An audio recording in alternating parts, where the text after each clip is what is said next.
राजस्थान के पर्यावरण, भूगोल और भविष्य को झकझोर देने वाला सबसे बड़ा फैसला आ चुका है। सुप्रीम कोर्ट ने अरावली की उस परिभाषा को बदल दिया जिस पर सदियों से पर्यावरणीय सुरक्षा, माइनिंग रोक और विकास नीति आधारित थी। अदालत ने कहा कि अब से वही पहाड़ियां अरावली मानी जाएगी जिनकी ऊंचाइयां आसपास की जमीन से कम 100 मीटर अधिक होगी। इस परिभाषा के लागू होते ही अरावली का लगभग 90% हिस्सा मैप्स, दस्तावेजों और संरक्षण कानूनों से बाहर हो जाएगा। मतलब स्पष्ट है, कम सुरक्षा, ज्यादा माइनिंग, तेजी से खत्म होती हरियाली, हवा पानी पर डरावना असर। राजस्थान का भविष्य अब सिर्फ एक फैसले पर भारी पड़ सकता है। अरावली दुनिया की सबसे प्राचीन पर्वत श्रृंखलाओं में गिनी जाती है। भूगर्भीय रूप से यह करोड़ों वर्षों पुरानी संरचना है जिसने राजस्थान और उत्तर भारत के मौसम, नमी, भूजल और हरियाली को संतुलित रखा है। लेकिन अब इसकी 100 मीटर वाली नई परिभाषा पर विशेषज्ञों की चिंता गहरा गई है। परिणाम यह होंगे कि छोटा पहाड़ी भाग अरावली नहीं कहलाएगा। सैकड़ों छोटे पहाड़ी टीले, जंगलों के बीच उठे उभार और कई इलाके जो अब तक अरबों पेड़ों और जीवों से घेर रहे हैं, अब संरक्षण सूची से बाहर हो चुके हैं। दूसरा, माइनिंग का दबाव कई गुना बढ़ेगा। जहां जहां अब तक माइनिंग पर रोक थी वहां रास्ता खुलता दिख रहा है। खनन के विस्तार से जंगल कम होंगे, धूल और प्रदूषण कई गुना तक बढ़ेंगे।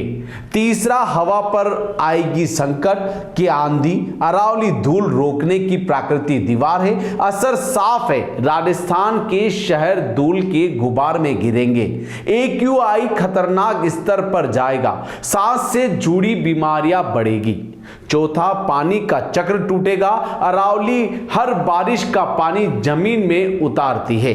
इसके कमजोर होते ही भूजल और नीचे जाएगा, कुएं कुंड रितेंगे, झीलों की पकड़ घटेगी। रेगिस्तान बढ़ने का खतरा विशेषज्ञों का यह सबसे बड़ा डर है। अरावली की कमजोर होती रेखा राजस्थान को और तेजी से रेगिस्तान की ओर धकेल सकती है। अरावली सिर्फ पहाड़ों की एक लाइन नहीं, यह राजस्थान की भूगोल, जलवायु, लोक संस्कृति, जैव विविधता और अस्तित्व सब कुछ निर्धारित करती है। जब यह दीवार कमजोर होगी तो पूरा प्रदेश प्रभावित होगा। तो अब राजस्थान को जागना ही होगा। पर्यावरण वैज्ञानिक, वन विभाग के अधिकारी और सामाजिक संगठन इसे सिर्फ एक फैसला नहीं बल्कि एक बड़े संकट की शुरुआत बता रहे हैं। उनका कहना है कि अरावली का बड़ा हिस्सा कानूनी सुरक्षा से बाहर होगा। खनन कंपनियों का दबाव बढ़ेगा। राजस्थान को प्राकृतिक आपदाओं का जोखिम और बढ़ेगा।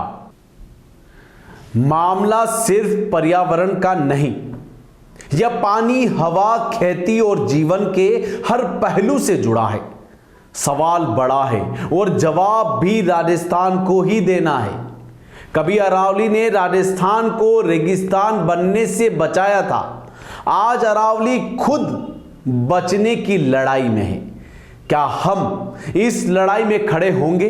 क्या हम आने वाली पीढ़ियों के लिए यह प्राकृतिक ढाल सुरक्षित रख पाएंगे? अगर नहीं तो हमारी संतानों का सवाल हमसे यही होगा, जब अरावली खत्म हो रही थी तब आप चुप क्यों थे? नमस्कार।